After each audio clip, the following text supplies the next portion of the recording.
Assalamu alaikum everyone. Welcome to Amazed by the Quran, a series in which I share with you what I find amazing about the Quran. In today's example, or hopefully a few examples, what I want to talk to you about is different kinds of plurals in the Arabic language. It's a nerdy grammatical thing, but it's actually pretty cool. In English, you have book or you have books, right? So you have a singular or you have a plural. The Arabic language is more complex than that. So you can have something singular, you can have something dual, referring to two things. But when it comes to the plural, they actually have different ranks of plurals. So you have like a normal plural and you have like a super awesome plural, jam'u kathra. So they have a way of saying, in some cases, not for every word, but for some cases, they may have a way of saying books, and they may have one word for saying lots and lots of books. We have to add multiple adjectives to that in English, right? But they could just do it through jam'u kathra. A word like that in the Arabic language is ni'ma. Ni'ma means blessing. And one of its plurals is just a regular plural, an'um, and actually you can even consider it a weaker plural. It would probably appropriately be translated as the few blessings. So I'm saying the few in English, an'um, but that's actually embedded in the meaning of the word in the Arabic language. And another plural exists for the word blessing, ni'am, which is jam'u kathra, which would then mean many, many blessings. So an'um is a few blessings and ni'am is many, many blessings. You don't have to keep up with the Arabic for the purpose of this example. Just the idea that some plurals are weak and some plurals are strong.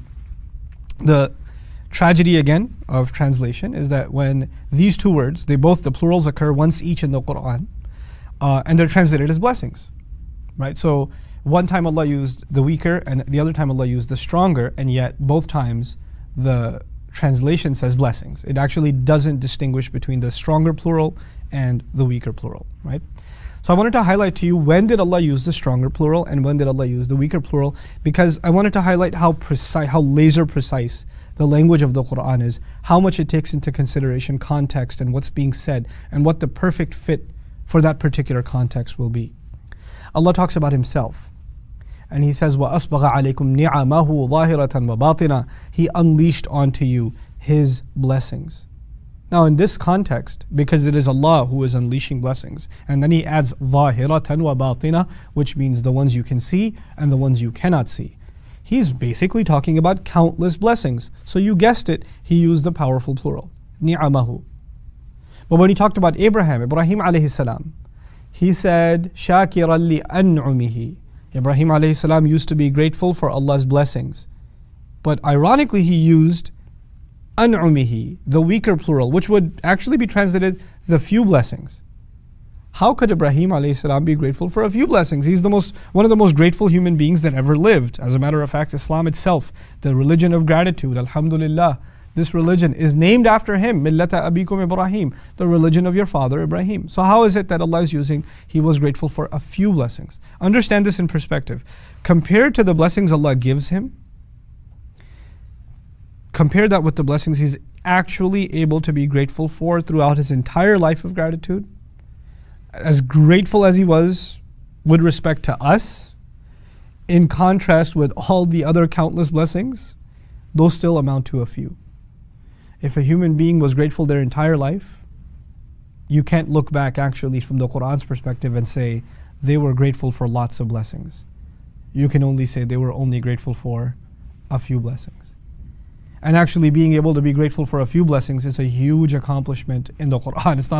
It's not actually an insult, it's a compliment. Why? Because Allah Himself says, وَإِن تَعُدُّوا نِعْمَةَ اللَّهِ لَا تُحْصُوهَا. Look at the remarkable statement. He says, if you were to try to fully account for one blessing of Allah, you wouldn't be able to fully encompass it.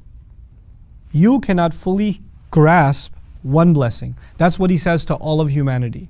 You cannot encompass one blessing. Ibrahim alayhi salam is able to be grateful for a few blessings. This is actually a compliment to Ibrahim alayhi salam. And so the contrast between the more and the few is actually highlighting a very beautiful thing. No human being can ever say in this life, if Ibrahim can't say alayhi salam that he was grateful for so many blessings, no human being will ever be able to say that I'm grateful enough. That's just never going to be the case. Your entire life spent in gratitude will only amount to just a few blessings. And there are so many batina. That's why the word batina is important. There are so many blessings that are hidden from you that you'll never even know were blessings. You won't even know. How can you be grateful for something you don't even know? That's been benefiting you all along. Subhanallah. May Allah Azza wa Jal make us a nation of gratitude, make us a nation of that can be on that legacy of Ibrahim alayhi salam of being grateful, and may Allah Azza wa Jal overlook our ingratitude. Barakallahu li wa lakum. Wassalamu alaikum wa rahmatullahi wa barakatuh.